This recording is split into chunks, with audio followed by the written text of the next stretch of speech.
C'est parti. Bonsoir à tous, bonsoir Jeanne Burgard-Gottal et bonsoir Malcolm Ferdinand. Merci d'avoir accepté notre invitation pour cet atelier sur l'écoféminisme contre toutes les formes de domination. Je vais commencer par te présenter. Jeanne, tu es professeure agrégée de philosophie, tu es normalienne, professeure de yoga et tu te formes en ce moment à la permaculture. Tu as consacré une dizaine d'années à la recherche sur l'écoféminisme. Recherche qui est non seulement théorique, mais qui t'a aussi, dans laquelle tu t'es aussi mise en jeu à titre personnel, de façon existentielle, qui t'a amené en Inde, qui t'a amené dans les Cévennes, et à de nombreux endroits où tu as fait l'expérience de l'écoféminisme de terrain. Tu as publié de nombreux articles et des textes de référence sur le sujet. L'écoféminisme qui était tombé aux oubliettes pendant de nombreuses années et qui est en train de revenir en force. Tu as publié très récemment, alors il y a du vent, ce livre « Être écoféministe, théorie et pratique » en 2020, aux éditions L'Échappée. Dans ce livre, tu donnes un éclairage sur le mouvement écoféministe, mais aussi tu décris toute sa complexité et son hétérogénéité. Moi, j'ai beaucoup aimé lire ce livre et je l'ai trouvé accessible, j'ai trouvé passionnant. Tu décris dans ce livre tes recherches et aussi tes expériences concrètes auprès d'écoféministes sur le terrain, notamment en France, dans une communauté, auprès d'une femme qui s'appelle Sylvie Barbe, qui a mené un mode de vie écoféministe radical, qui a choisi un mode de vie. Et en Inde, tu as fait l'expérience auprès de Vandana Shiva, qui est, on peut dire, où tu le dis aussi, la star indienne de l'écoféminisme et celle qui est la plus porteuse de ces dernières décennies, de cette approche. Et en fait, donc, sans t'identifier à 100% à l'approche écoféministe, tu vois dans cette approche des lacunes sur le plan théorique, sur le plan philosophique, mais tu le présentes comme un formidable outil de mobilisation, comme des lunettes nouvelles dont on n'arrive plus à faire une fois qu'on les a chaussées. C'est...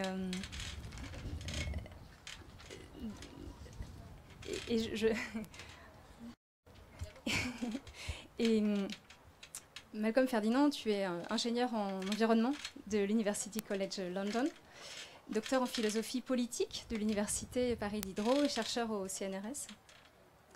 Tu as donc une double expertise en environnement et philosophie politique et tes recherches se situent à la croisée de la philosophie politique, de l'analyse postcoloniale, de la pensée de l'écologie politique. Et tu viens de publier, donc en 2019, chez Seuil, une écologie décoloniale, penser l'écologie depuis le monde caribéen. Voilà. Tu as des fans? Ce livre, tu démontres que la modernité et le système économique et politique d'aujourd'hui a des fondations profondément coloniales, patriarcales et esclavagistes sur l'exploitation des humains et non humains, qui sont maintenus dans ce que tu appelles la cale modernité, dans cette métaphore que tu utilises tout au long de ton livre du navire négrier, qui serait le monde dans lequel on vit aujourd'hui, où certains sont relégués dans la cale. Et tu fais le lien avec le désastre écologique.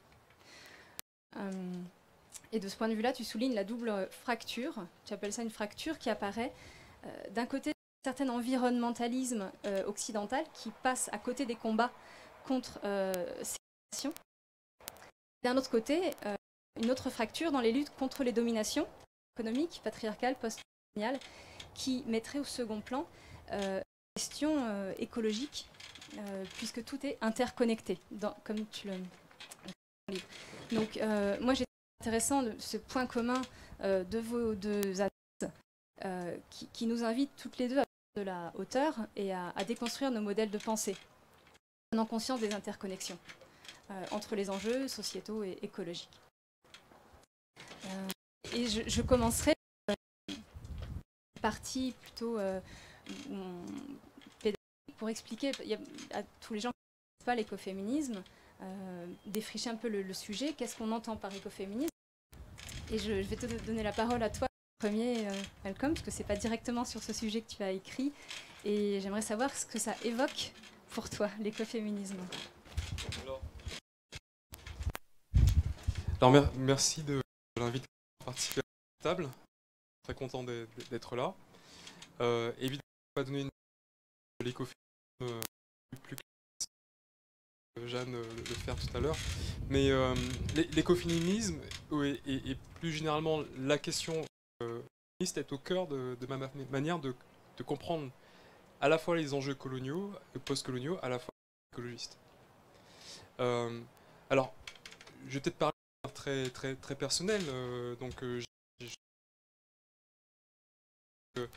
Une sensibilité aux questions décoloniales, postcoloniales, aux questions de l'antiracisme. Et peut-être qu'en grandissant, on se dit, bon voilà, je suis de gauche, je suis raciste, donc forcément, je suis forcément compréhension de ce qui se joue dans un rapport de domination patriarcale des femmes. Et pour comprendre la question féministe et écoféministe, rencontre littéraire. Je rencontré. Prix Nobel de la paix 2004 ou 2005, notamment pour sa contribution de la ceinture verte en Afrique. Et elle a écrit un ensemble de livres, dont une autobiographie que j'ai lue, et très impliquée dans les questions postcoloniales aussi. Elle raconte l'histoire du Kenya. Et elle raconte qu'au moment de la libération anticoloniale du Kenya, il y avait deux factions. Les factions, les Mao Mao, pour la pour au contraire le maintien. Elle raconte qu'en fait, les deux factions, une pour la faction anticoloniale, l'autre pour le contraire le maintien, eh ben, les deux factions s'adonnaient à des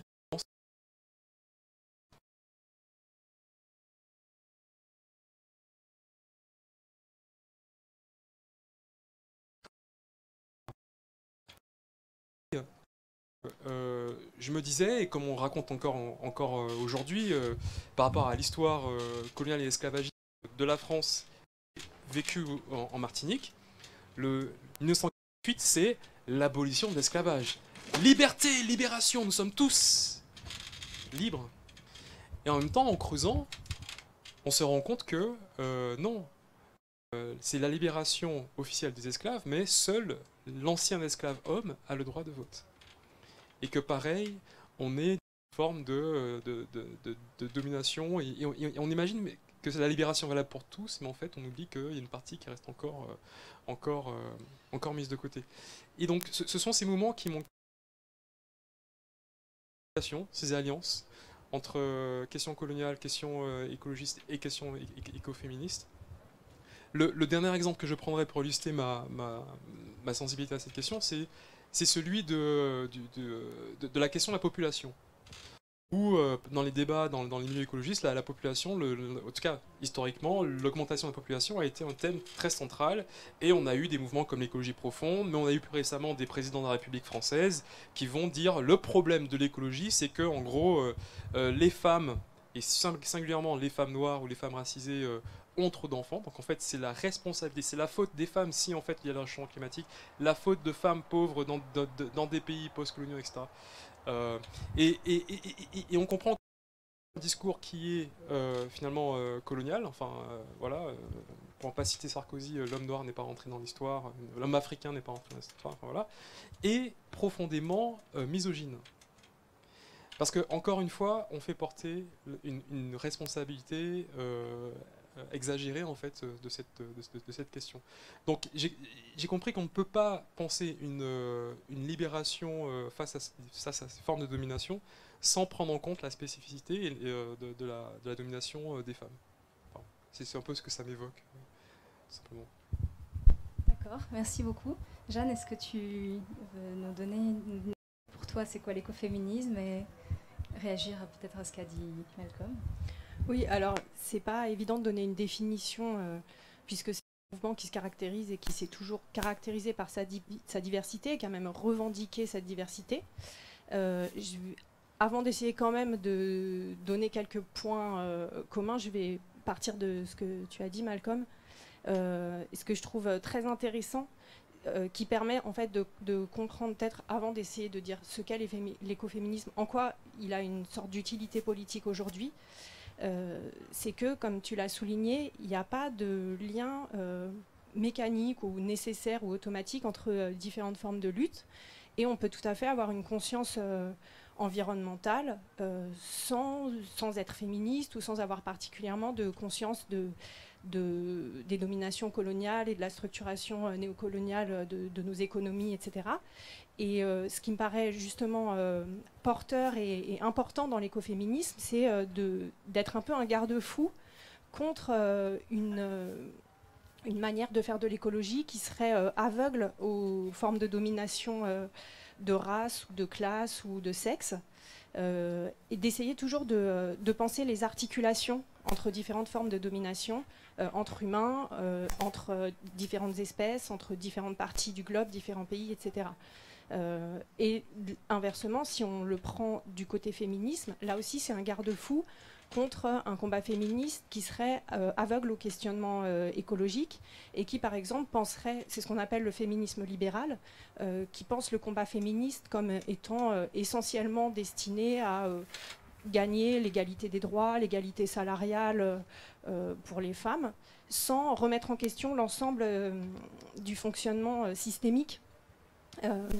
Et dans l'écoféminisme, il y a justement le refus de ces deux aveuglements un peu réciproque, donc d'une écologie qui ferait l'impasse ou qui n'intégrerait ni dans ses analyses ni dans ses objectifs des questions de justice sociale entre les sexes, de justice internationale, etc.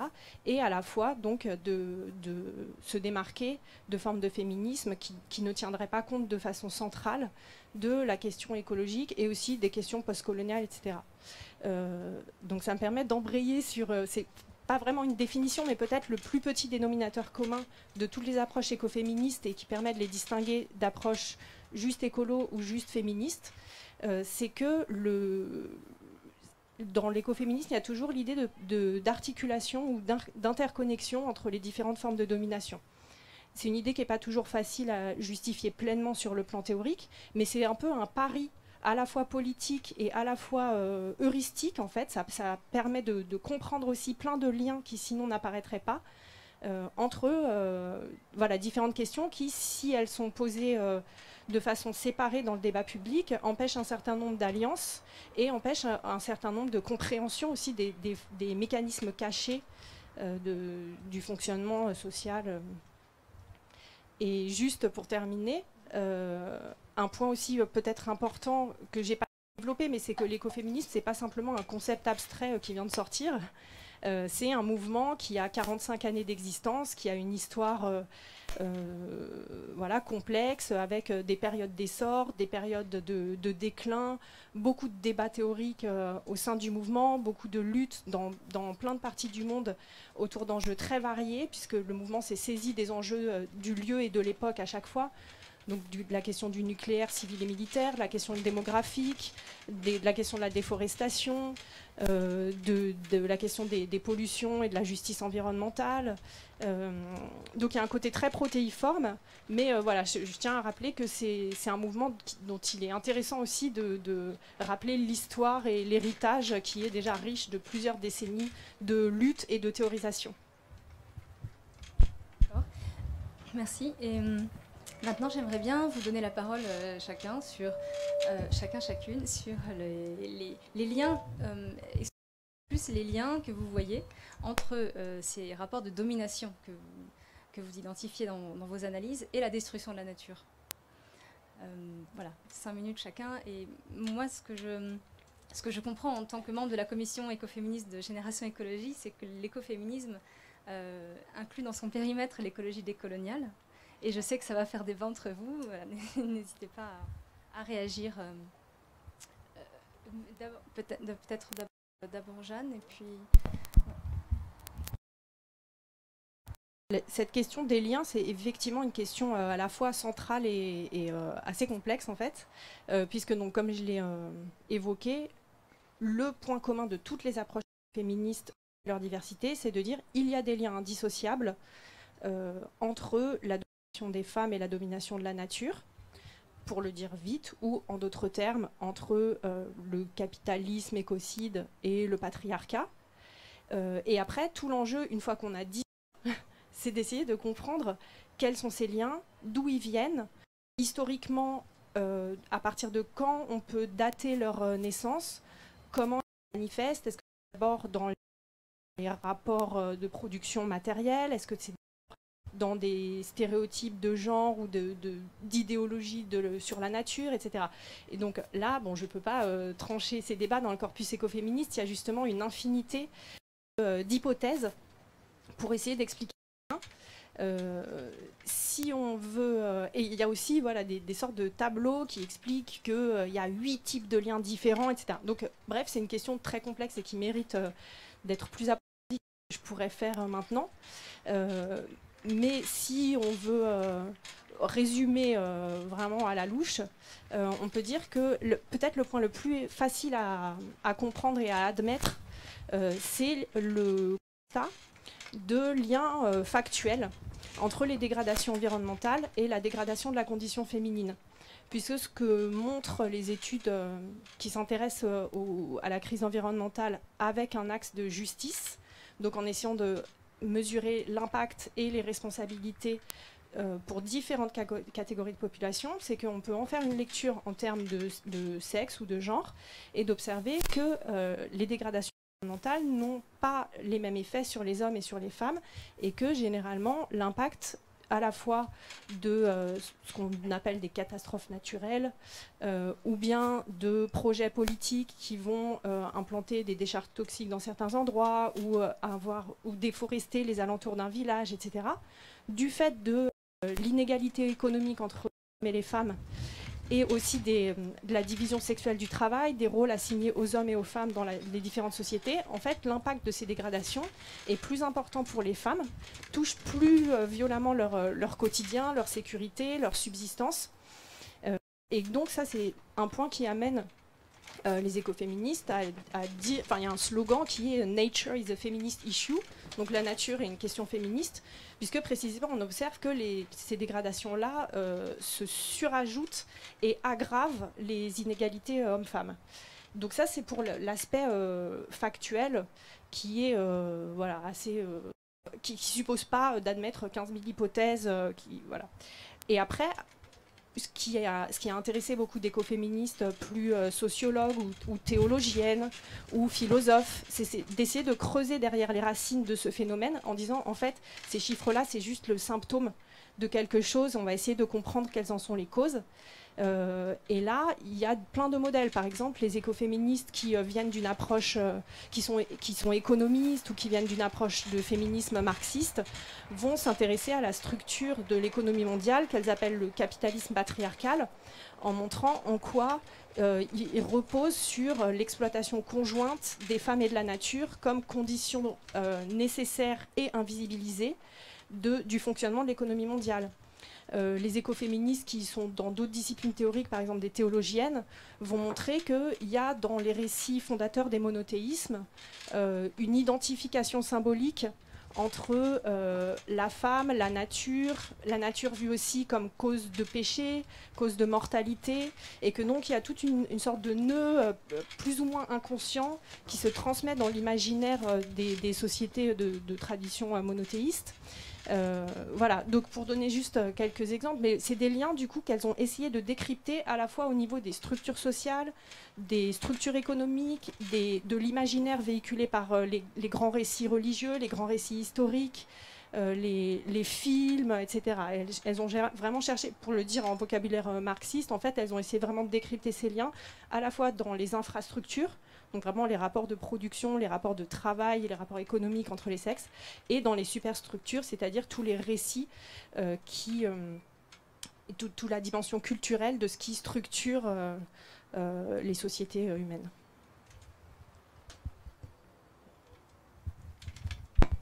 D'accord, oui, merci. Alors, je vais rentrer dans le vif du sujet et répondre à la question. Évidemment, moi, je m'intéresse beaucoup à cette fracture coloniale de la modernité. Une fracture qui, pour moi, traverse aussi le féminisme. Alors, bien sûr, tout ça est très systémique. Si on repense à la colonisation, c'est une entreprise raciste, esclavagiste et misogyne. Ce sont des hommes qui peuvent être propriétaires des terres, qui vont bénéficier principalement de l'argent. Ce sont hommes et femmes racisés qui sont mis en esclavage, et ce sont des femmes qu'on va transformer en industrie à esclaves. Enfin, concrètement, c'est ça. C'est ce qui s'est passé aux États-Unis, où on a fait, on a encouragé une forme de reproduction d'esclaves à travers. Et au sein de ce pan à travers cet angle, on voit que qui sépare, on va dire, population blanche et population racisée. Même si au sein de la population blanche, il va y avoir des formes de domination, de hiérarchie, on peut être discriminé parce qu'on est homosexuel, gay, lesbienne, etc. On peut être discriminé parce qu'on est femme, etc. Mais on peut quand même appartenir à un groupe qui, globalement, va être dominant face à un autre groupe. Mais pareil, et c'est l'exemple que je donnais avec Wangari Maathai, c'est que dans les groupes qui vont se revendiquer comme étant anticoloniaux, antiracistes, on peut aussi très bien reproduire des formes de domination vis-à-vis des femmes racisées.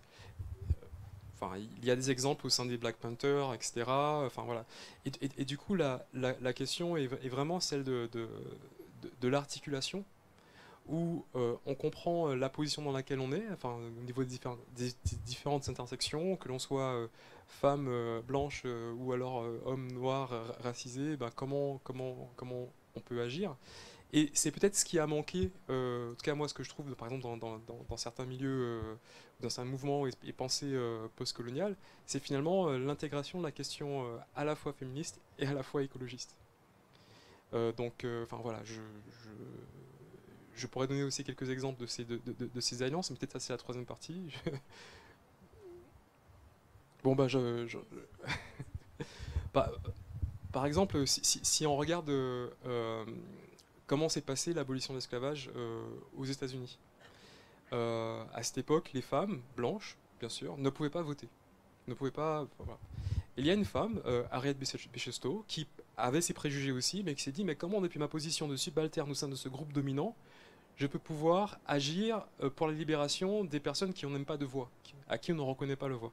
Elle écrit un bouquin qui est très controversé, qui s'appelle La case d'Oncle Tom, mais qui a pour but de vulgariser en fait la question de l'esclavage et qui a contribué, depuis sa position, à faire avancer les choses. Je prends un autre exemple, c'est celle de Elizabeth Herricks, une femme britannique, qui en 1824, alors que les grands abolitionnistes blancs se disent bon ben il faut une abolition mais il faut qu'elle soit graduelle. William Wilberforce, qui est d'ailleurs l'un des fondateurs de la première association animaliste, qui écrit un pamphlet en disant abolition immédiate de l'esclavage, en créant un ensemble de sociétés Women's for the Abolition of Slavery, et qui montre précisément comment on va passer ces fractures et créer des alliances parmi ces différents groupes. Merci à tous les deux pour ces éclairages. Comme tu parlais tout à l'heure du marxisme qui a inspiré des écoféministes pour aussi développer leur analyse, je voulais vous faire réagir sur ce que disait Françoise Daubonne, que en fait le socialisme qui repose sur la lutte des classes a échoué parce qu'il n'a pas inclus les combats féministes, les combats anti-domination basés sur le sexe et sur la... donc elle disait qu'il fallait s'émanciper de toutes les dominations en s'émancipant de ce qu'on peut appeler le macho-marxisme, quelque chose qui finalement n'intègre pas et se plante et nous amène droit dans le mur. Et à la... Voilà. Est-ce qu'on peut être écologiste sans être féministe, antiraciste etc. Est-ce qu'aujourd'hui on peut encore faire de l'écologie, moi c'est ce que je comprends de vos deux livres, sans déconstruire. On ne tranchera pas le débat de quelle approche englobe l'autre, je pense, dans cet atelier, parce que les deux ont des résonances très fortes qui sont fascinantes, mais pour aller au-delà, comment être écologiste aujourd'hui Alors,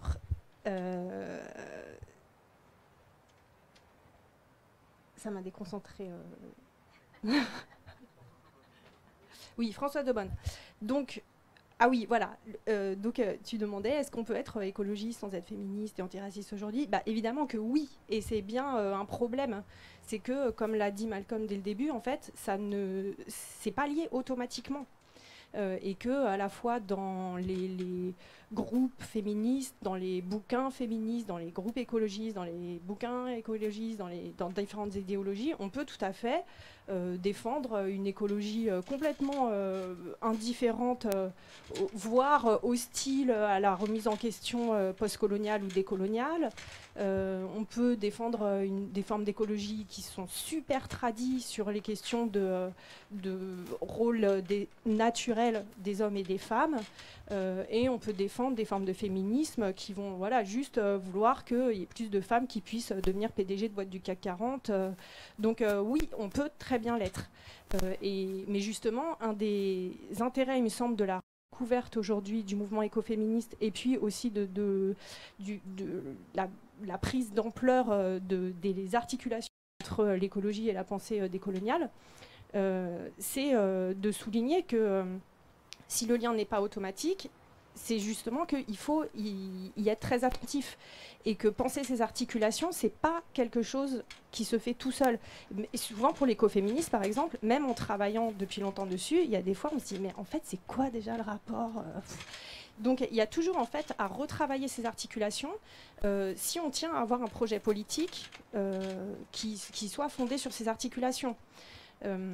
Et alors dans l'idée écoféministe, si je repars de la citation de Françoise Daubonne, donc quand l'écoféminisme émerge, c'est au milieu des années 70, et un peu une des idéologies face auxquelles on est tenu de se situer quand on veut être un mouvement radical, contestataire, d'opposition dans les années 70, c'est le marxisme. Et un point qu'ont souligné les écoféministes, mais d'autres féministes aussi, c'est que analyser effectivement toutes les formes de rapports de domination dans les termes de la lutte des classes, ce qu'ont cherché à faire certains marxistes en disant en fait finalement le rapport homme-femme c'est de la lutte des classes.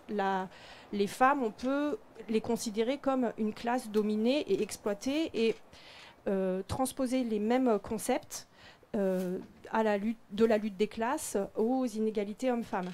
Et en fait, beaucoup d'écoféministes, dont Daubonne, montrent que ça ne fonctionne pas complètement parce que dans les ressorts de la domination patriarcale, il y a certains éléments qu'on peut aborder psychanalytiquement ou qu'on peut aborder avec un angle... plein d'angles qui ne sont pas réductibles à l'approche lutte des classes et à l'approche marxiste. Et du coup, un des enjeux sur le plan conceptuel de l'écoféminisme philosophique notamment, c'est d'essayer de comprendre si la domination sur la nature, la domination des patriarcales et les dominations de classe et peut-être aussi les dominations postcoloniales ne sont pas réductibles simplement à un seul et même modèle, et que donc on essaye de ne pas avoir un schéma réductionniste en disant tout ça c'est juste le patriarcat ou c'est juste le capitalisme. Du coup, il faut penser les articulations. Et donc, quelles articulations on pense entre le capitalisme et le patriarcat? Alors, très souvent, ce qu'elles mettent en évidence, notamment celles qui ont une approche d'historienne, c'est de dire il peut très bien y avoir du patriarcat non capitaliste. Enfin, le patriarcat n'a pas eu besoin du capitalisme pour émerger. Il y a des formes de patriarcat pré-capitaliste. Peut-être il y aura des formes de patriarcat post-capitaliste, je ne sais pas. Voilà, en tout cas, dans ce sens-là, il n'y a pas de lien nécessaire. En revanche, toute la théorisation du capitalisme patriarcal consiste à montrer qu'il ne peut pas y avoir de capitalisme sans patriarcat. Dans ce sens-là, elle montre que le patriarcat est une condition de possibilité généralement invisibilisée par la pensée marxiste et par la pensée libérale de l'économie capitaliste, en montrant que pour qu'il puisse y avoir capitalisme, c'est-à-dire pour schématiser exploitation du travail salarié par le capital, il faut qu'au-dessous de cette partie émergée de l'iceberg, il y ait toute une partie immergée qui consiste dans le travail gratuit des femmes, le travail domestique, pour que des ouvriers puissent être exploités 8 heures ou 12 heures à l'usine, il faut qu'à la maison, il y ait quelqu'un qui s'occupe de leur linge, qui s'occupe de leur bouffe, qui s'occupe de leurs gosses, etc. Donc elle montre que il y a cette condition cachée du capitalisme. C'est pour ça que même s'il peut y avoir des formes d'environnementalisme qui soit pas féministe, si on adhère à ces analyses-là, par exemple celle de Silvia Federici ou de Maria Mies, on comprend à ce moment-là en quoi peut-être qu'il ne peut pas y avoir de dépassement du capitalisme sans un profond remaniement, une profonde transformation des rapports de sexe. Donc je comprends qu'on peut être écologiste sans être contre les autres dominations, mais c'est quand même pas le meilleur moyen de s'en sortir. Enfin, c'est vraiment pas souhaitable par rapport aux enjeux qui sont ceux du XXIe siècle, de crise écologique et de crise de justice.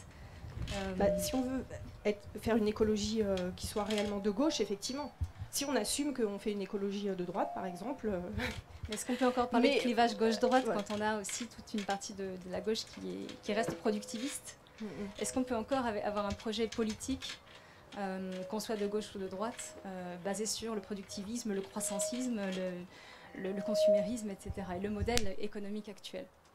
Mais je vais peut-être laisser Malcolm réagir. Non, oui. Alors, je ne veux pas du tout me faire l'avocat du diable, hein, mais par exemple, on pourrait imaginer de dire, oui, en fait, il suffit que les femmes noires ou racisées ou de pays du tiers-monde, on les stérilise toutes. Donc, baisse de la démographie partout. Et donc, on peut continuer Bon, ça suppose un changement total, là aussi, hein, mais on peut continuer tranquillement pour une sorte de minorité dans les pays riches à surexploiter ce qui reste pour peu de personnes. Donc, c'est des trucs complètement dystopiques, mais c'est pas inimaginable. Et je pense que c'est intéressant aussi d'avoir en tête à la fois les utopies et les dystopies possibles, même si en termes d'efficacité politique, peut-être que des fois on peut se dire à quoi bon faire autant appel à l'imaginaire, mais il me semble que c'est important pour avoir à la fois des horizons et des repoussoirs et de voir un peu ce qui pourrait mal tourner, là aussi dans l'idée de garder un cap qui est à tenir. Alors c'est fascinant, il y a plein de branches en fait, à explorer, mais je vais juste rappeler ceci. Historiquement, la pensée et les théories écologistes se sont fondées, se sont construites sur l'exclusion de populations racisées, des peuples premiers de la Terre. Ça, c'est la base.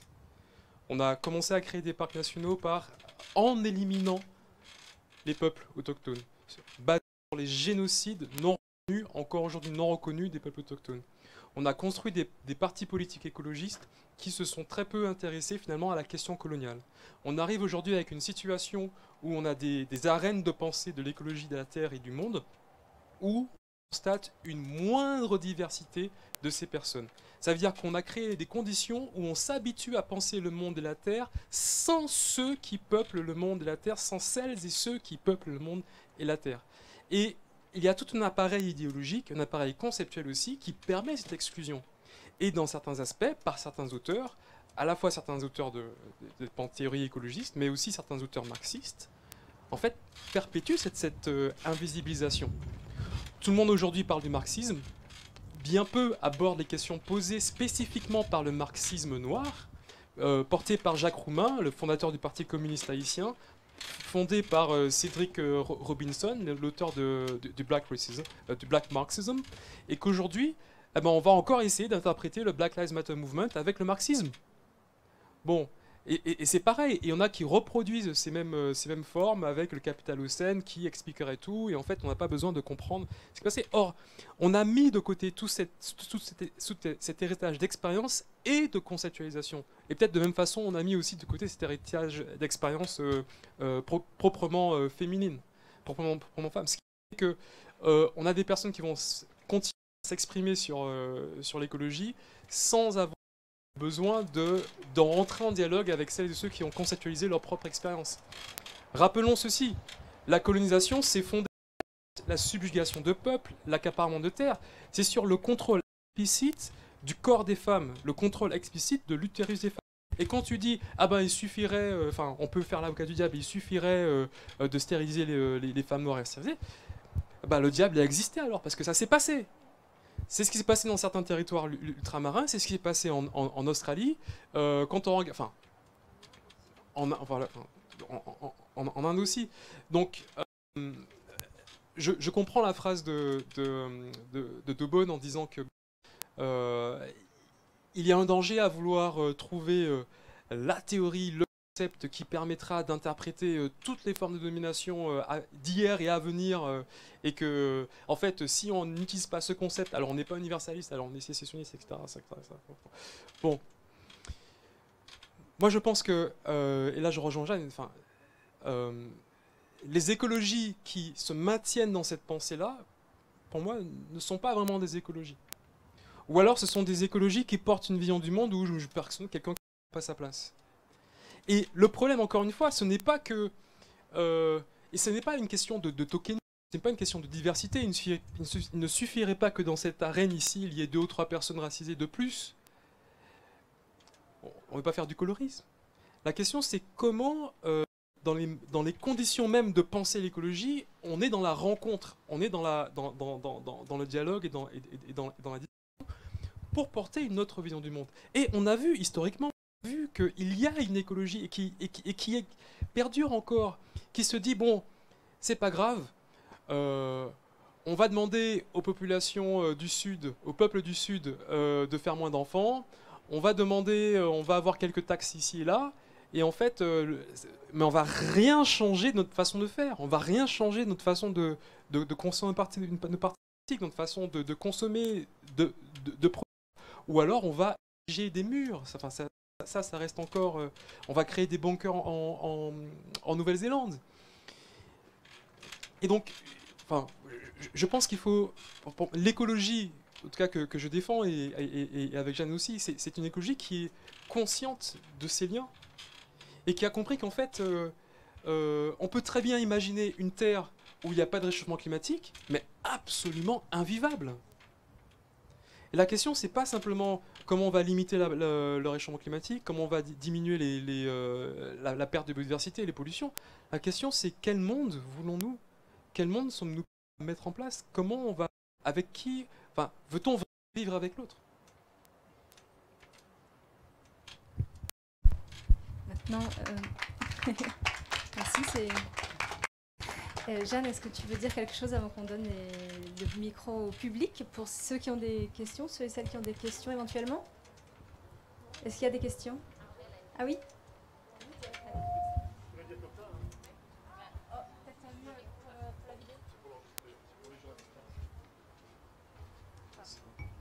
Tu me tiens ou... Moi c'est Arnaud de Génération Écologie. Ma question, dans toutes les conférences où j'ai été, j'ai posé la question de l'écoféminisme depuis 2 ans. Et c'est vraiment utile. Même Madame la maire de Berlin m'a bien répondu sur la question. La nature est mise en péril. Tout le monde est en péril. Est-ce que ce qui nous rassemble dans tous ces combats, ça n'est pas l'infériorisation? Est-ce qu'il n'y a pas toujours des mecs qui cherchent l'infériorisation des autres? Est-ce qu'il y a une autre question pour prendre de la suite? Ou non? Quelqu'un?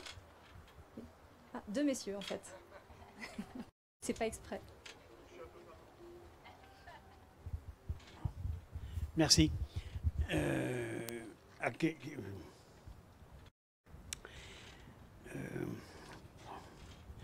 Oui, nous avons écouté, développé des idées. Question un peu bête, comment ces idées et les développements que vous avez expliqués se sont incarnés historiquement dans la société mondiale? Alors, je sais bien qu'il y a des références. Bon, souvent, le copain, fait référence à des situations coloniales ou esclavagistes qu'on connaît historiquement, bien sûr.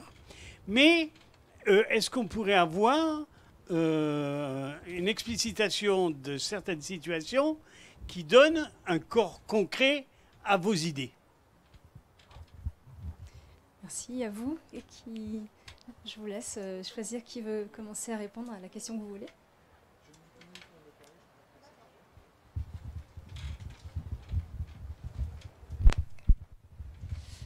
Alors, je vais essayer de répondre assez brièvement aux deux questions. Donc, l'infériorisation. Alors, moi, je ne dirais pas en termes de. Il y a toujours des hommes qui veulent inférioriser ou je ne sais pas quoi. Enfin, mais ce qui. Là aussi, bon, pour analyser ça dans des termes plus philosophiques, même si je viendrai au concret après. Souvent, une analyse qui a été mise en évidence par les écoféministes, c'est l'analyse de ce qu'elles appellent les dualismes qui seraient au cœur de, au minimum, la pensée occidentale moderne, même si après, voilà, en anthropologie, il y a des questionnements pour savoir est-ce que c'est un mode de pensée universel, etc. Donc ce qu'on entend par le dualisme, c'est en fait une manière de se rapporter à une diversité, donc que ça soit la diversité des individus humains ou la diversité des espèces, ou voilà, n'importe quelle diversité, en n'y voyant pas simplement une diversité, mais en la réduisant à un schéma binaire dans lequel on construit deux catégories qui sont non seulement opposées de façon exclusive. Par exemple, il y a les hommes et les femmes, les humains et les animaux, la nature et la culture, etc. Ou le nord et le sud, les blancs et les noirs. Et donc, il y a cette opposition exclusive qui se double d'une hiérarchisation. Les deux pôles sont voilà, hiérarchisés avec l'humain, les humains au-dessus des animaux, ou les hommes au-dessus des femmes, etc. Donc, effectivement, on peut considérer que ça, c'est un des ressorts communs d'un certain nombre de, voilà, à la fois d'un certain nombre de causes de manière de traiter les femmes et de manière de traiter les animaux non humains, la nature ou différents peuples colonisés, et parce que c'est pas seulement, enfin ces dualismes, c'est pas simplement des structures flottantes dans le monde des idées, mais ça se manifeste très concrètement à travers des pratiques d'exploitation, d'oppression, de domination, de violence ou de maintien voilà, de forme de suggestion. Donc effectivement, ce schéma dualiste, il permet de... C'est très schématique, hein, mais c'est aussi assez éclairant pour comprendre un peu les mécanismes communs entre différentes formes d'oppression, et notamment entre l'oppression des femmes et l'oppression des animaux, sans lesquels, sinon, on ne voit pas forcément les liens. En ce qui concerne les exemples concrets, il y en a une flopée. Alors moi, je vais parler de ce qui concerne l'écoféminisme, mais je pense que tu ne seras pas à court d'exemples non plus. Donc, tout dépend, enfin voilà, la quantité de la flopée dépend de est-ce qu'on prend uniquement les mouvements qui se sont explicitement revendiqués écoféministes, et donc on en trouve depuis milieu-fin des années 70, par exemple le mouvement Écologie Féminisme Centre fondé par Françoise Daubonne. Donc une des actions, c'était la grève des ventres pour lutter à la fois contre la mainmise des hommes sur le corps des femmes et contre la surpopulation. Aux États-Unis, il y a eu beaucoup de luttes, notamment sur la côte Est et sur la côte Ouest, autour d'enjeux contre le nucléaire civil et militaire, avec un discours qui a été assez controversé, mais qui se fondait en gros sur l'idée que les femmes qui se mobilisaient se souciaient de l'avenir de la planète en tant que mères. Et c'était en ce sens-là qu'elles considéraient qu'il y avait un sens en tant que femme et mère à lutter contre un modèle qu'elle voyait comme foncièrement militariste, guerrier, prédateur. Oui, mais alors en plus il y a plein souvent de références mythologiques. Voilà. Après, si on élargit le spectre et qu'on considère, personnellement ça me gêne un peu de considérer comme écoféministe ou d'étiqueter écoféministe des mouvements qui n'ont pas revendiqué ce terme. Mais si on cherche des mouvements autour d'enjeux environnementaux menés par des femmes et qui ont aussi eu comme conséquence de redéfinir les rapports de genre, alors on peut penser effectivement au mouvement de la ceinture verte qu'a évoqué Malcolm, au mouvement Chipko en Inde, à beaucoup de luttes contre l'extractivisme minier en Amérique du Sud. Il y a beaucoup de collectifs qui sont faits par des femmes, menés par des femmes et qui les amènent à prendre une sorte d'assurance et de positionnement politique dans leur communauté, qui voilà, n'utilisent pas cette étiquette, mais qui clairement, à la fois sur le fonctionnement, les enjeux, les idéaux, ont énormément d'affinité avec l'écoféminisme plus strictement défini, et qui d'ailleurs a beaucoup inspiré les écoféministes. Beaucoup de leurs concepts viennent en fait de luttes de femmes amérindiennes ou de femmes indiennes ou de femmes aborigènes d'Australie. Voilà. Donc il y a aussi cette inspiration. En France, aujourd'hui ou... ouais. Alors, Malcolm va répondre. Et hop, voilà. Alors, je vais essayer de répondre aux deux questions en même temps. Je ne sais plus où est le monsieur qui posait. Ah, il est parti. Bon, d'accord. Face à la question de l'infériorisation, je renverrai à la question du système. Qu'en fait, déjà, toute infériorisation ne se vaut pas. Et qu'on est dans un système qui va avoir des avantages pour certains et des désavantages pour d'autres. Et qu'est-ce que ça signifie ? Là, on est dans un système particulier, avec des héritages coloniaux, un système capitaliste, patriarcal, misogyne, raciste dans certains cas. Et ça veut dire que quand on est dans ce système, quand on est privilégié dans ce système, le fait de se déclarer, par exemple, moi je ne suis pas raciste, ou moi je... En fait, on n'est pas nécessairement contre cette façon de vivre violente, contre ce système. Alors, vous demandiez des exemples concrets. Vous savez que par exemple, l'énergie électrique en France, ça utilise le nucléaire, qu'une partie de l'uranium aujourd'hui ne provient pas de la France, mais provient du Niger. Pareil, le Niger, les conditions d'exploitation dans les mines, on ne les connaît pas. Les expositions à toutes les saloperies qu'il y a dans les mines ne sont pas prises en compte. Pareil, le développement de l'énergie nucléaire en France s'est basé sur le dos et sur l'exploitation de populations de peuples du Sud. On a vu les essais nucléaires en Algérie, on a vu les essais nucléaires jusqu'en 1996 en Polynésie, et jusqu'à présent, on n'a aucune reconnaissance juridique pour celles et ceux qui demandent des réparations. Et le problème quand on est dans ce système-là, c'est qu'en plus on se maintient nous-mêmes dans une forme d'ignorance qui nous rassure. On ne sait pas, on ne voit pas, alors c'est pas grave. Alors qu'en fait, le simple fait d'être là et d'allumer notre télévision et d'utiliser l'électricité, ça s'appuie sur un système qui opprime d'autres populations qui, ne ressemble pas à la majorité de la population ici. Ça, c'est un exemple concret.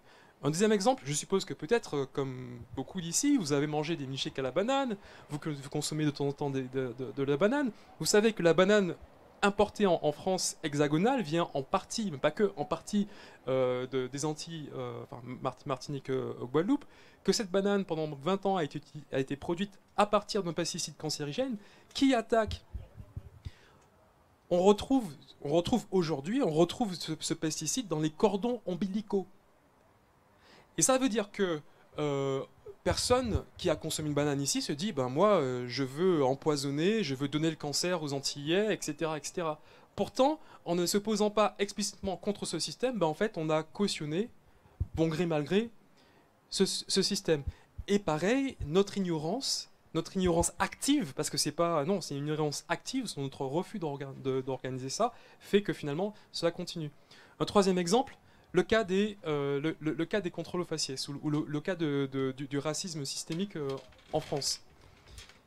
Aujourd'hui, si on s'appelle Mohamed, si on est noir ou arabe, etc., on a plus de mal à trouver un logement.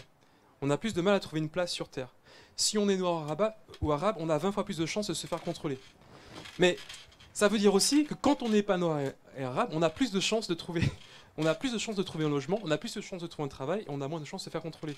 Et ce privilège, chacune des personnes ne se dit pas, je suis activement raciste, je suis activement contre ou pour une hiérarchie blanche, etc. Non, mais le fait de ne pas se dire explicitement contre le racisme, donc antiracisme, ne pas se dire explicitement contre l'exploitation des personnes les plus pauvres dans les mines du Niger ou alors dans les mines au Congo ou alors pour avoir le coltan et le cobalt qui va alimenter nos téléphones portables, que moi aussi j'ai, c'est pas, on est tous ici pareil, fait qu'on maintient ce système.